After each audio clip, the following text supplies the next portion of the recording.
Today I start my video with a question.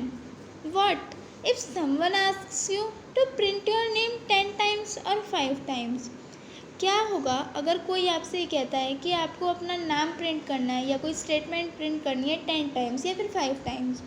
So your answer will be you can easily print your name or any statement with the help of printf statement, right? आप ये कहोगे कि आप printf statement को 10 times apply कर दोगे और आप अपने नाम को प्रिंट करा दोगे. But what happens when you are given to print your name or any statement about 100 times or 50 times? Then what will you do? Will you apply the printf statement 100 times? I think no, it will not a good choice. तो अगर आपको ये कहा जाता है कि आपको अपना नाम प्रिंट करना है 100 टाइम्स या मोर देन 100 टाइम्स, तो तब भी आप क्या प्रिंटफ स्टेटमेंट लगाओगे? नहीं. It will time consuming. ये हमारा टाइम बचाएगा नहीं, ये टाइम कंज्यूम करेगा, ये हमारे लिए एफिशिएंट नहीं होगा. तो हम इसीलिए इसका यूज़ नहीं करेंगे. तो इस चीज़ में कि हमें अपना नाम प्रिंट करना है 100 टाइम्स, तो इस केस में हम यूज़ करते हैं लूपिंग स्टेटमेंट या कहीं तो लूप्स का यूज़ करते हैं. तो आज हमारी वीडियो का मेन टॉपिक यही रहेगा. आइए देखते हैं. Write a program in C language to print your name 10 times. आपको सी लैंग्वेज में एक प्रोग्राम लिखना है जिसमें क्या करना है, हमें अपने नाम को प्रिंट करना है 10 टाइम्स. आपको कुछ भी कंडीशन दी जा सकती है, या तो 5 टाइम्स, 10 टाइम्स, 15 टाइम्स. तो what ever your condition is, तो उसके अकॉर्डिंग आपको अपना नाम या कोई भी स्टेटमेंट प्रिंट करने के लिए दी जा सकती है. तो इस केस को हम कैसे सॉल्व करेंगे? With the help of loop. Loop की सहायता से हम इस चीज़ को सॉल्व करेंगे. Now let's see. तो सबसे पहले हमें अपने बेसिक कॉन्सेप्ट्स को क्लियर करना बहुत ज़्यादा ज़रूरी है. तो सबसे पहले हम ये देखते हैं what is a loop. Loop क्या होता है? तो सरल और साधारण भाषा में समझें तो लूप होता है हमारा, अगर आपको कोई भी ऑपरेशन दी जाती है, कोई भी आपको स्टेटमेंट दी जाती है, तो उसको आपको रिपीटेड टाइम प्रिंट कराना है, रिपीट करवाना है उसे, तो उसमें हम यूज़ करते हैं लूप का. सिंपल भाषा में कहें, अगर आपको कोई भी स्टेटमेंट रिपीट करानी है तो उसको रिपीट कराने के लिए और प्रिंट कराने के लिए हम यूज़ करते हैं लूप का. जैसे कि मैंने आपको एग्जांपल भी दे चुकी हूँ. अगर आपको अपना नेम प्रिंट कराना है 10 टाइम्स या आपको काउंटिंग्स प्रिंट करानी है 1 to 10, तो इसमें आप यूज़ करोगे लूप का. यानी आपको कोई भी ऑपरेशन दी हुई है तो उसको आपको बार बार रिपीट कराना है, तो उसके लिए हम यूज़ करते हैं लूप का. लूप की सहायता से जो भी हमारी स्टेटमेंट होती है, सीक्वेंस ऑफ स्टेटमेंट्स को हम multiple times, number of times हम उसे प्रिंट करा सकते हैं. नेक्स्ट, लेकिन लूप के लिए हमारा ये भी ज़रूरी है कि हमें ज़रूर कोई ना कोई कंडीशन दी जानी चाहिए. अब जैसे मुझे अपना नाम ही प्रिंट कराना है तो मुझे 10 टाइम्स प्रिंट कराना है, तो लूप के लिए सबसे हम वेरिएबल डिक्लेरेशन कर दें. जैसे मैंने कर दिया आई. अब मुझे 10 टाइम्स प्रिंट कराना है. अगर मैंने इनिशियल वैल्यू अपनी 1 ली है, आई इक्वल्स टू 1, तो मुझे कोई ना कोई कंडीशन तो ज़रूर दी जानी चाहिए कि मुझे कहाँ तक प्रिंट कराना है. तो वो मैं आपको आगे बताऊँगी कि कंडीशन कैसे डिक्लेयर करते हैं. तो इस समय हमारा जो कंडीशन का एंडिंग पॉइंट होगा तो वो मेरा 10 होगा. और अगर मुझे 10 टाइम्स प्रिंट कराना है तो मेरी इस टाइप से कंडीशन दी जाएगी कि आई लेस देन इक्वल्स टू 10. और जब ये मेरी कंडीशन फॉल्स हो जाएगी, यानी जब भी मेरी ये कंडीशन फॉल्स हो जाएगी, तभी हम लूप से बाहर आ जाते हैं. तब हमारा प्रिंट करना बंद हो जाता है, हमारी 10 टाइम्स प्रिंट ये हो जाती है. यानी हमारा लूप बस जब ही वर्क करता है जब हमारी स्टेटमेंट ट्रू होती है, और उसके बाद वो हमारा जब फॉल्स हो जाता है तब हम लूप से बाहर आ जाते हैं. So basically the purpose of the loop is to repeat the same code a number of times. यानी जितनी टाइम्स भी आप चाहते हैं अपने द्वारा दी गई स्टेटमेंट को, उसको प्रिंट कराने का वर्क होता है लूप का. ये रहा. ठीक है. Next in this video we will learn. तो नेक्स्ट, अब इस वीडियो में हम क्या क्या देखेंगे? Types of loops in C. अब हमारे लूप्स के भी टाइप होते हैं सी लैंग्वेज में, तो हम उनके बारे में देखेंगे. एक होता है मेरा वाइल लूप, एक होता है मेरा डू वाइल लूप, और नेक्स्ट फॉर लूप. तो ये 3 टाइप्स के लूप होते हैं मेरी सी लैंग्वेज में. आइए उनके बारे में देखते हैं. Types of loops in C. तो ये मेरा types of loops in C. C programming language provides us with 3 types of loop construct. तो C programming language हमें 3 टाइप्स के लूप प्रोवाइड करती है. एक तो मेरा है for loop, वाइल लूप और डू वाइल लूप। आइए देखते हैं इनके बारे में। इस डायग्राम के थ्रू भी आप देख सकते हैं, इसमें मैंने सिंटेक्स भी डिक्लेयर करा रखा है। तो मेरा लूप है, मेरे लूप अगर देखे जाएं तो फॉर लूप, वाइल लूप और डू वाइल लूप है। तो जो मेरा फॉर लूप है तो उसको मैंने डिक्लेयर कर रखा है। फॉर लूप और वाइल लूप को हम एंट्री कंट्रोल्ड लूप भी कहते हैं और डू वाइल लूप को हम एग्जिट कंट्रोल्ड लूप भी कहते हैं। ऐसा क्यों कहते हैं इसके बारे में मैं आपको बताऊंगी, ठीक है। तो ये इनका सिंटैक्स है, इसके बारे में भी हम आगे देखेंगे कि फॉर इनिशियलाइजेशन करते हैं, कंडीशन देते हैं, फिर इंक्रीमेंटेशन या डिक्रीमेंटेशन देते हैं। ऐसी वाइल के साथ कंडीशन देते हैं और इसमें पहले डू आता है, आफ्टर दैट वाइल के साथ कंडीशन। आइए अब एक एक करके इनके बारे में हम समझते हैं। तो सबसे पहले है for loop in C. A for loop is a more efficient loop structure in C programming. The general structure of for loop syntax in C is as follows. For loop हमारा C लैंग्वेज में सबसे easy और सबसे efficient कहा जाए तो ये बहुत इजी लूप स्ट्रक्चर है हमारा C प्रोग्रामिंग में। वैसे तो तीनों लूप ही इजी है, लेकिन फॉर लूप सबसे ज़्यादा इफ़िशियंट और इजी है। इसका हमारा जनरल सिंटेक्स ये होता है, for initial value, then condition and then incrementation और डिक्रीमेंटेशन। जैसे कि मैं आपको ये बता देती हूँ कि एग्जांपल के थ्रू, बाकी मैं आपको उसको पूरा डिफाइन करूँगी। फॉर लूप लिखेंगे सबसे पहले अगर हमें फॉर लूप लगाना है, उसके बाद इनिशियल वैल्यू। इनिशियल वैल्यू का मतलब होता है the initial value of the loop is performed only once, यानी आपको अपने लूप की स्टार्टिंग जहाँ से करनी है, उसकी शुरुआत जहाँ से करनी है, तो सबसे पहले आप वो डिक्लेयर करते हैं। जैसे आपको अपना नाम प्रिंट कराना है 10 टाइम्स, तो मैं इसको स्टार्ट कर सकती हूँ या तो आप 0 से स्टार्ट कर सकते हैं 1 से। मैंने इसकी ये कर दी 1 से स्टार्ट कर दी, तो ये इनिशियल वैल्यू हो गई। देन सेमी कॉलन अप्लाई करूँगी मैं। आफ्टर दैट कंडीशन अप्लाई करनी पड़ती है, मुझे 10 टाइम्स प्रिंट कराना है, तो मैं क्या करूँगी, आई लेस देन इक्वल्स टू 10, यानी जब मेरी आई की वैल्यू मतलब 10 के इक्वल हो जाएगी, लेस देन हो या 10 के इक्वल हो, तब तक ये मेरा लूप चलता रहेगा। देन फिर क्या करूँगी मैं, इंक्रीमेंटेशन या डिक्रीमेंटेशन, यानी एक घटाना है या फिर बढ़ाना है, तो मुझे क्या करना है, i plus plus and then close. और इसके बाद कोई सेमीकोलन नहीं आएगा क्योंकि अभी हमारा लूप स्टार्ट हुआ है, और उसके बाद हमारा ओपन कर्ली ब्रेसेस होंगे। नेक्स्ट, तो इसमें इसका मतलब क्या होता है, तो इस तरह ये मेरे फॉर लूप का सिंटैक्स होता है। सबसे पहले हम क्या करते हैं, इनिशियलाइजेशन, देन कंडीशन और फिर इंक्रीमेंटेशन और डिक्रीमेंटेशन, ठीक है। जब मेरे ये फॉर लूप का सिंटैक्स हो जाता है तो उसके बाद हम लगाते हैं स्टेटमेंट। आपको प्रिंट क्या कराना है, जैसे मुझे अपना प्रिंट कराना है तो मैं प्रिंट एफ का यूज़ करूँगी कि मेरा नेम को प्रिंट कराना है, तो मैं कहूँगी कि एंटर योर नेम, तो मेरा नेम इस तरह से प्रिंट होगा। और उसके बाद ये मेरा फॉर लूप क्लोज हो जाता है। जब भी हमारा कोई लूप स्टार्ट होता है तो हम ओपन कर्ली ब्रेसेस और क्लोज कर्ली ब्रेसेस का यूज़ ज़रूर करते हैं जब भी हमारा लूप की स्टार्टिंग और एंडिंग होती है।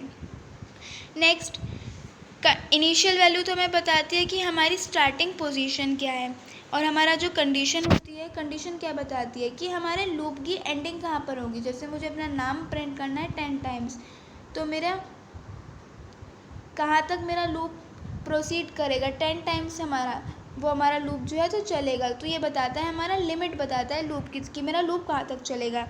नेक्स्ट होता है मेरा इंक्रीमेंटेशन और डिक्रीमेंटेशन। तो ये क्या करता है, जो मैंने काउंटर वैल्यू ली है अपनी, यानी जो भी मैंने अपनी वेरिएबल की वैल्यू डिक्लेयर करी है जैसे 1, तो उसको ये क्या करता है, एक एक बढ़ाता है या घटाता है अकॉर्डिंग टू योर कंडीशन। अगर मैंने लिया है अपने ऐसे लिया है कि आई प्लस प्लस, तो यहाँ आई प्लस प्लस का मीनिंग क्या होता है, यानी i plus 1, i equals to i plus 1, यानी मेरी अगर आई की वैल्यू 1 है, अगर जैसे मेरी आई की वैल्यू, जैसे इसका मतलब होता है i equals to i plus plus, तो मीन्स आई प्लस 1। अगर मेरी आई की वैल्यू 1 है तो 1 + 1 हो जाएगा 2। जब मेरी वैल्यू 2 हो जाएगी फिर ये एक बढ़ाएगा। तो ये हमारी जो भी हमने काउंटर वैल्यू ली है, वेरिएबल की वैल्यू को एक हमारा बढ़ाता है फॉर लूप में, जो हमारा इंक्रीमेंटेशन डिक्रीमेंटेशन होता है। जैसे कि आप इस एग्जांपल के थ्रू भी देख सकते हैं, फॉर यहाँ इन्होंने ये डिक्लेयर कर दिया काउंटर, यानी मेरा वेरिएबल ले लिया इन्होंने व्हाटएवर काउंटर, तो इक्वल्स टू 1, जिसकी इनिशियलाइजेशन करी है इन्होंने 1, उसके बाद इन्होंने कंडीशन की है लेस देन इक्वल्स टू 5, यानी मेरी 5 से कम तक की जब वैल्यू हो जाए और इक्वल्स टू, जब तक मेरी कंडीशन ट्रू रहेगी आप जब तक इसे प्रिंट करा दो, यानी 1 2 3 4 5 टाइम्स मेरा ये प्रिंट हो जाएगा।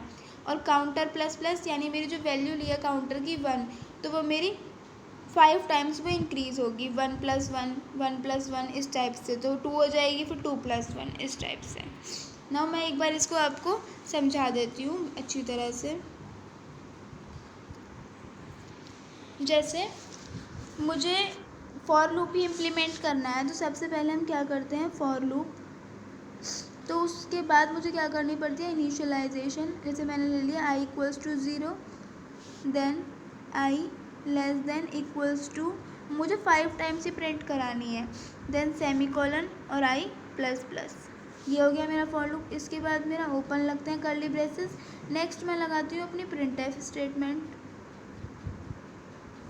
अब मुझे इसमें जो भी प्रिंट कराना है तो उसे डबल क्वोट साइन में, और मुझे वो हर चीज़ नेक्स्ट लाइन में चाहिए, तो enter your name, enter name, semicolon. Next में क्या करूँगी, जो मेरा ये प्रिंट, अब मेरा जो फॉर लूप होगा तो वो बस क्लोज हो जाएगा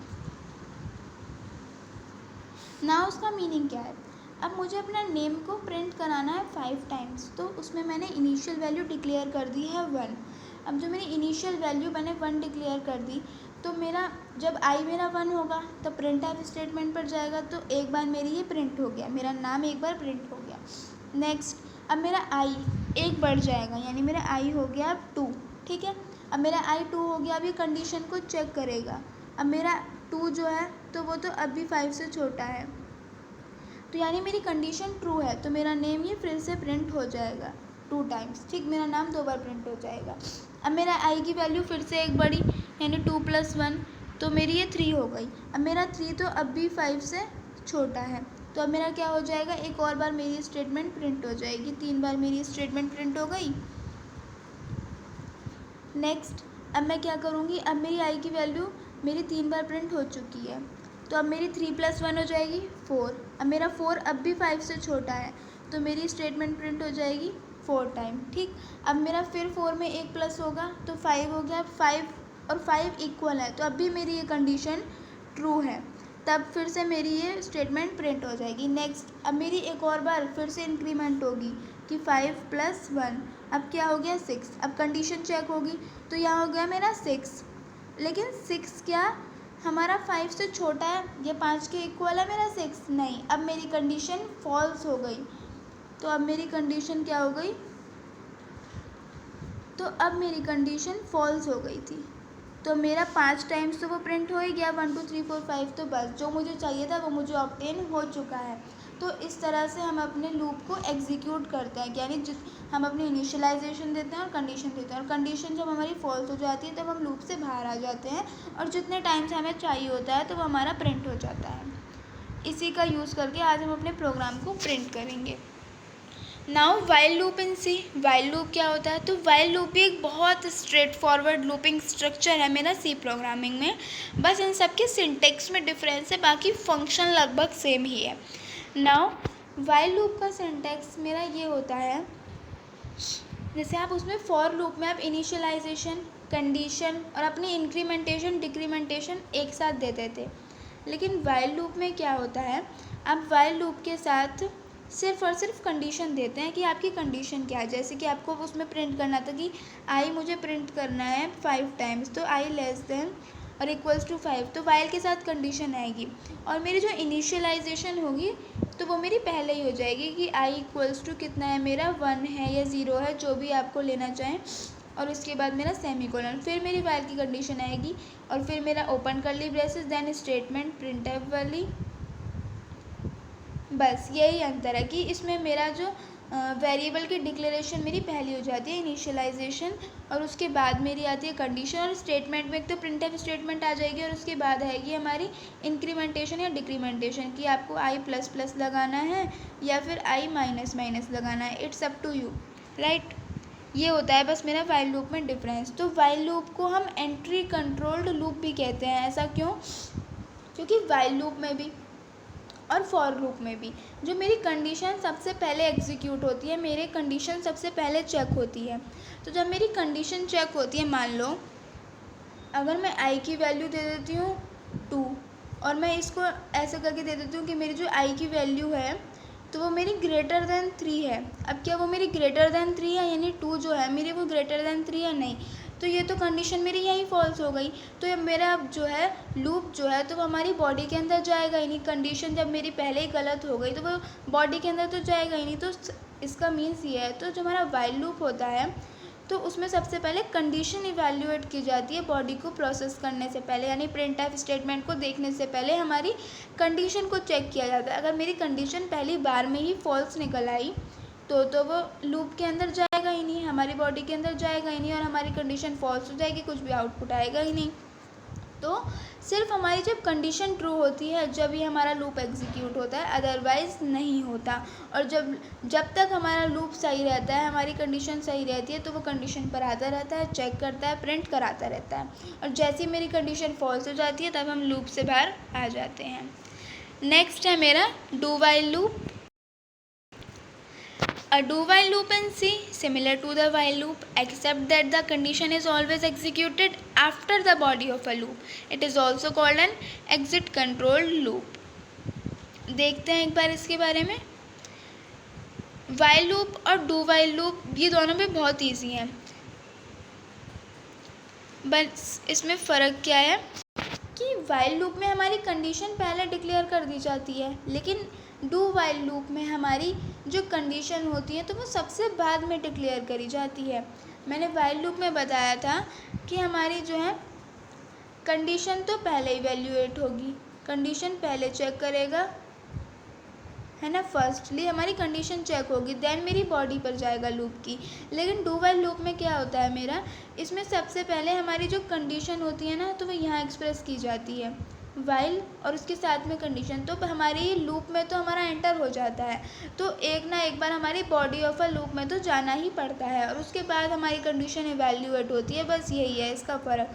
वहाँ कंडीशन पहले डिक्लेयर कर दी जाती थी इसलिए उसे बोलते थे एंट्री, और इसे हम क्या बोलते हैं, एग्जिट कंट्रोल्ड लूप, क्योंकि इसमें हमारी कंडीशन बाद में डिक्लेयर की जाती है।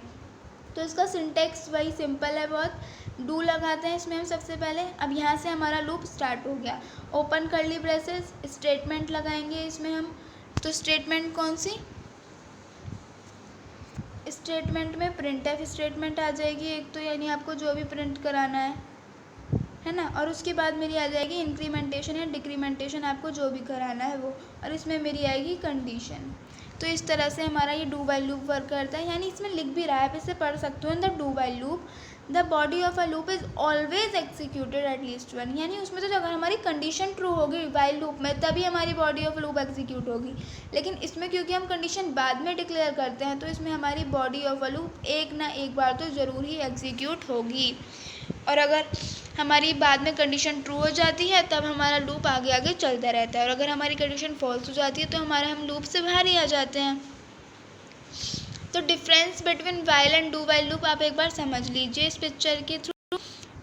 ये देखिए, जैसे ये डू वाइल लूप का मतलब हमने डिफरेंस बता रखा है, ये वाइल लूप है, ये हमारा वाइल लूप है और ये मेरा डू वाइल लूप है। वाइल लूप में मैंने सबसे पहले वेरिएबल डिक्लेरेशन कर दी। नेक्स्ट मैंने क्या करा, मेरी वाइल के साथ यहाँ कंडीशन आ गई है, उसके बाद open curly braces, printf statement और ये डिक्रीमेंटेशन। नेक्स्ट इसमें क्या करा है मेरा, यहाँ पर भी वेरिएबल की डिक्लेरेशन हो गई मेरी, इनिशियलाइजेशन। उसके बाद मैंने यूज़ करा है डू का, then open curly braces, printf statement ये रहा, और उसके बाद बस वही फ़र्क है, मेरी कंडीशन यहाँ वाइल आई हमारा ये है ग्रेटर देन 0, तो मेरी बस कंडीशन बाद में आई और यहाँ मेरी कंडीशन पहले आ जाती है। बस यही फ़र्क होता है मेरा वाइल लूप और डू वाइल लूप में। अब इस एग्जांपल के थ्रू, ये एक एनिमेशन है, इसके थ्रू आप वाइल लूप को समझ सकते हो। ये देखिए, ये बहुत अच्छा है समझने के लिए। इसमें हमारा हेलो वर्ल्ड प्रिंट हो रहा है, हमारा प्रिंट एफ स्टेटमेंट के तौर पर। मैंने इनिशियलाइजेशन करी थी अपनी 1 से, इनिशियलाइजेशन मैंने 1 से करी थी, तो आपने देखा होगा कि वो मेरा 3 टाइम्स प्रिंट हो चुका था, यानी मेरा 1 क्या हुआ इसमें मेरा कि 1 था और मेरी इंक्रीमेंटेशन हुई तो हमारा 1 तो छोटा था पहले 4 से, तो एक बार प्रिंट हो गई। देन मेरा 2 हुआ इंक्रीमेंटेशन, तो ये भी 4 से छोटा, 2 बार प्रिंट हो गया। नेक्स्ट मेरा 3 हुआ तो ये भी 4 से छोटा था, तो 3 बार प्रिंट हो गई। लेकिन जब मेरा इंक्रीमेंटेशन होकर 4 हुआ तो क्या ये छोटे हैं? नहीं, बल्कि ये तो इक्वल है। अब हमारी कंडीशन फॉल्स हो गई। तो मेरी कंडीशन फॉल्स होने के बाद हम लूप से बाहर आ गए और मेरा ये 3 टाइम्स प्रिंट हो गया। अब एक और बार देख सकते हैं इसे।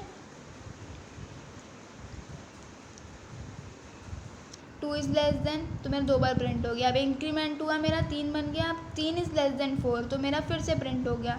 अब एक और बार इंक्रीमेंट हुआ 4, but 4 is not less than 4, तो हमारा क्या हुआ? अब हम लूप से बाहर आ गए और मेरी जो स्टेटमेंट थी वो 3 टाइम्स मेरी प्रिंट हो गई इंक्रीमेंट के थ्रू और कंडीशन के थ्रू। तो आई होप ये आपको समझ में आ गए होंगे तीनों टाइप्स लूप के। अब हम अपने सी लैंग्वेज का जो ऑफलाइन कंपाइलर है कोडिंग सी ऐप में इसकी कोडिंग करते हैं कि अगर हम अपने नाम को 10 टाइम्स प्रिंट कराना है फॉर लूप की सहायता से। किसकी सहायता से? For loop. फॉर लूप की मदद से हम अपने नाम को 10 टाइम्स प्रिंट कराएंगे। तो सबसे पहले हम यहाँ वेरिएबल की डिक्लेरेशन कर देंगे int i. Now for loop का यूज़ करूँगी मैं। I equals to 1, i less than equals to 10 और मेरा आई प्लस प्लस। नेक्स्ट मेरा लूप स्टार्ट हो गया तो open curly braces, printf statement. Now यहाँ पर आपको अपना जैसे कि नाम प्रिंट कराना है तो ये इजी वे, यहाँ पर आपको प्रिंटफ में डायरेक्ट आप अपना नाम एंटर कर दीजिए, डायरेक्ट जो भी आपको प्रिंट कराना है। तो जैसे मुझे अपना नाम प्रिंट कराना है तो मैंने यहाँ पर लिखा है कि दिया, मैंने यहाँ लिखा है दिया मलिक। तो मुझे अपना नाम प्रिंट कराना है तो मैंने यहाँ पर डायरेक्ट दे दिया। इसमें आपको एंटर योर नेम लिखने की ज़रूरत नहीं है, डायरेक्ट हो सकता है। यहाँ पर एक और मैंने आपको प्रोग्राम बताऊंगी जिसमें आप यहाँ पर एंटर और नेम डालकर और अंदर आउटपुट में आप कोई भी नाम डालकर उसे बार बार प्रिंट करा सकते हैं।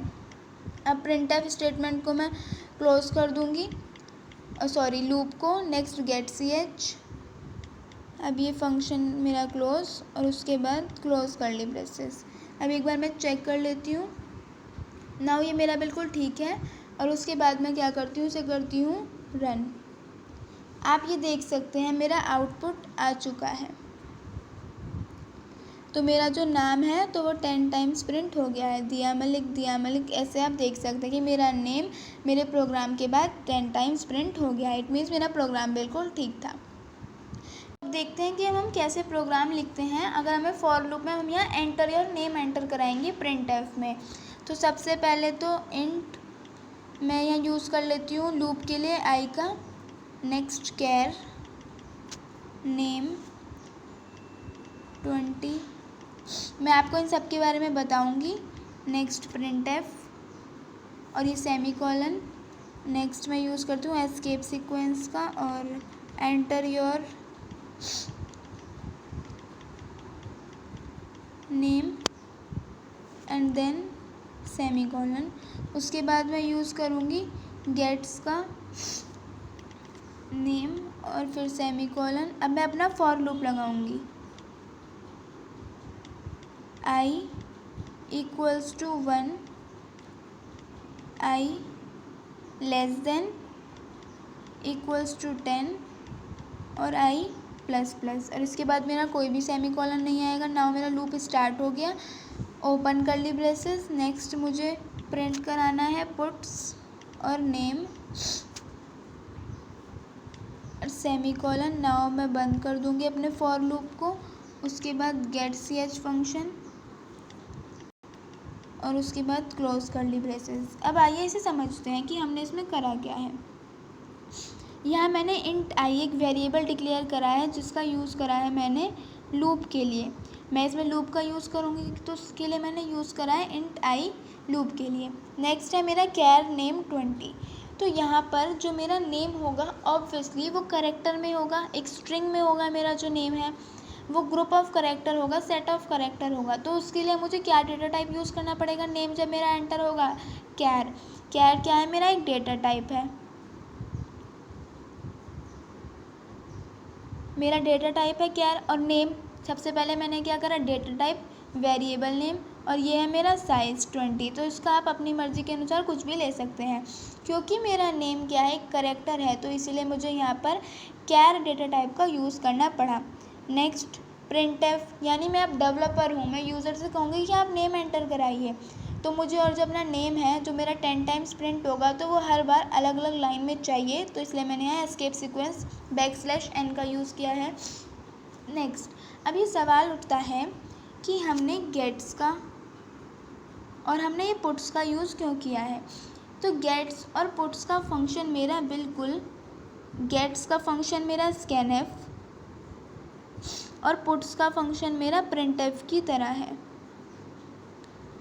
इसका स्कैनफ और इसका मेरा प्रिंटफ की तरह है मेरा पुट्स का फंक्शन। लेकिन हमने इसका यूज़ क्यों करा, हम यहाँ स्कैनफ और प्रिंटफ का यूज़ भी तो कर सकते थे, इसलिए करा हमने क्योंकि यहाँ मेरा जो नेम है तो वो करेक्टर टाइप का है, यानी स्ट्रिंग टाइप का है। तो स्ट्रिंग टाइप की ऑपरेशंस को परफॉर्म करने के लिए, अगर हमारी ऑपरेशन स्ट्रिंग टाइप की हैं तो उनको परफॉर्म करने के लिए हम गेट्स और पुट्स का यूज़ करें तो वो ज़्यादा हमारे प्रोग्राम को सिंपल कर देता है। क्योंकि हमारे स्कैनफ में अगर आप स्कैनफ फंक्शन का यूज़ करते हो तो वहाँ आपको फॉर्मेट स्पेसिफायर्स यूज़ करने पड़ते, एड्रेस के लिए यूज़ करना पड़ता है, बहुत सारे फंक्शंस यूज़ करने पड़ते हैं। लेकिन यहाँ क्योंकि स्ट्रिंग टाइप की हमारी ऑपरेशन था तो उसके लिए मैंने गेट्स का यूज़ कर लिया है। गेट्स नेम मेरा इनपुट के लिए और पुट्स नेम ये मेरा आउटपुट के लिए, यानी प्रिंटफ के लिए। और उसके बाद कुछ भी नहीं, बस मैंने अपना लूप को लगा दिया है। i=1, i हमारा कब तक चलेगी कंडीशन की, i<=10 और i++, यहाँ से मेरा फॉर लूप स्टार्ट हो गया, पुट्स नेम और मेरा गेट ch सिंपल। नाउ मैं अपने प्रोग्राम को करती हूँ रन। अब मेरा प्रोग्राम बिल्कुल ठीक था इसीलिए कंपाइल हो गया।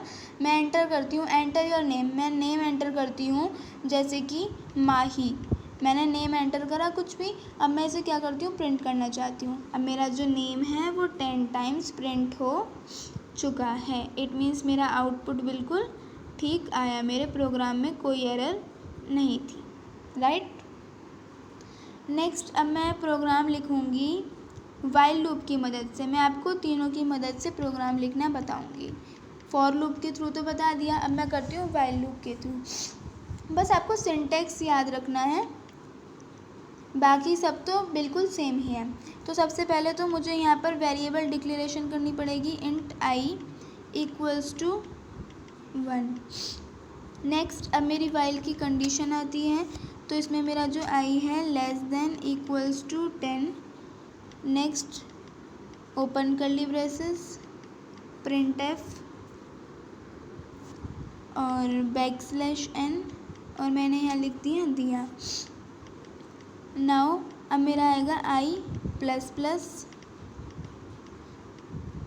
नेक्स्ट ये क्लोज, गेट ch। अब आप एक बार इसे देख लीजिए, इसमें भी कुछ बड़ा काम नहीं है, बहुत इजी है। जैसे मैंने आपको वाइल का सिंटैक्स बताया था, तो सबसे पहले आपको क्या करना पड़ता है, जो आपने लूप के लिए लिया है, इनिशियलाइजेशन की है, सबसे पहले आपको इनिशियलाइजेशन करनी पड़ती है। तो मैंने यहाँ इनिशियलाइजेशन कर दी कि i मेरा कहाँ से स्टार्ट होगा, 1 से। उसके बाद आपको देनी पड़ती है वाइल के साथ कंडीशन कि मेरा लूप कहाँ तक चलेगा, i<=10, यहाँ तक मेरा लूप चलेगा। मेरा लूप चल गया तो मैंने ओपन कर्ली ब्रेसेस लगा दिए। नेक्स्ट, अब मैं जो अपना नाम प्रिंट कराना है तो मैंने यहाँ डायरेक्ट प्रिंटफ में ही उसे दे दिया है, प्रिंटफ। यहाँ मेरा डबल क्वोट्स आ गए और \n दिया। नाउ यहाँ पर आती है मेरी इंक्रीमेंटेशन डिक्रीमेंटेशन, यानी स्टेटमेंट्स। यहाँ मेरी स्टेटमेंट्स आई हैं, स्टेटमेंट्स। यहाँ पर मेरा इनिशियलाइजेशन हो गई, फिर ये मेरी कंडीशन आ गई और उसके बाद आ गई मेरी स्टेटमेंट, और उसके बाद मेरा ये वाइल लूप क्लोज हो गया, फिर गेट ch फंक्शन। बस इसमें ऐसा और कुछ भी नहीं था। अब मैं क्या करती हूँ, इसे करती हूँ। अब मेरा प्रोग्राम बिल्कुल ठीक था और ये रन हो चुका है। आप देख सकते हैं मुझे मेरा आउटपुट ऑब्टेन हो गया है, यानी मेरा प्रोग्राम बिल्कुल ठीक था और मुझे बिल्कुल करेक्ट आउटपुट मिला है। नेक्स्ट, अब मैं इसे देखती हूँ डू वाइल लूप की मदद से करके देखते हैं। वैसे हम तब भी हमारा ठीक आएगा, 10 टाइम्स प्रिंट हो जाएगा क्या। तो हमारा डू वाइल लूप में क्या था, अब यहाँ पर भी हम सबसे पहले वेरिएबल की डिक्लेरेशन करते हैं, इंट i=, मैंने ले लिया 1, नेक्स्ट इसका सिंटैक्स याद होगा आपको, हम लगाते हैं डू। अब हमारा लूप स्टार्ट हो गया, ओपन कर्ली ब्रेसेस, फिर हम लगाते हैं प्रिंट एफ, क्योंकि कंडीशन हमारी बाद में लगती है। अब मेरा ओपन कर्ली ब्रेसेस मुझे प्रिंट कराना है /n दिया। नेक्स्ट अब मुझे लगाना है मेरा इंक्रीमेंटेशन डिक्रीमेंटेशन, मैंने क्योंकि मुझे तो इंक्रीमेंट करना है तो ये हो गया। अब मेरा ये क्लोज हो जाएगा। अब मेरी कंडीशन आएगी वाइल की कंडीशन, क्या होगा कि i < = 10 और उसके बाद गेट ch फंक्शन और उसके बाद क्लोज कर्ली ब्रेसेस। तो एक बार आप इसे देख लीजिए। सबसे पहले मैंने क्या करा है, i = 1 मेरी वेरिएबल की डिक्लेरेशन कर दी, मैंने पहले ही इनिशियलाइजेशन कर दी कि i = 1 है। उसके बाद यहाँ से मेरा ये लूप स्टार्ट हो गया है कि मैंने यहाँ लगा दिया डू। उसके बाद मेरा लूप स्टार्ट हो गया, ओपन कर्ली ब्रेसेस, फिर प्रिंट एफ स्टेटमेंट की /n दिया मुझे प्रिंट करना है। अब यहाँ मेरा इंक्रीमेंट आ गया i++, उसके बाद क्लोज कर दिया मैंने लूप को। और अब हमारी यहाँ पर कंडीशन आई है कि i < जब तक = 10 ना हो जाए तब तक हमारा नाम प्रिंट होता रहे। उसके बाद गेट ch और फिर मेरा ये क्लोज हो गया, मेरा जो मेन फंक्शन था तो वो क्लोज हो गया। अब इसे एक बार क्या करके देखते हैं, रन करके देखते हैं। मेरा प्रोग्राम बिल्कुल ठीक था and then it is printed. Now मेरा आउटपुट मुझे ऑब्टेन हो गया। तो इस तरह से आज हमने for loop, while loop, do while loop, तीनों तरह से हम अपने प्रोग्राम को हमने कंपाइल करके देख लिया और हमारे आउटपुट बिल्कुल ठीक आए हैं। सो आई होप आपको ये आज की वीडियो पूरी समझ में आ गई होगी। मैंने आपको सारे लूप के टाइप्स, लूप क्या होते हैं हमारे, सबका सिंटैक्स, सबके एग्जाम्पल, सबके प्रोग्राम समझा दिए हैं। फिर भी कुछ क्वेरीज बचती हैं तो आप मुझसे पूछ सकते हैं। Thank you for watching this presentation and giving me your precious time. Thank you.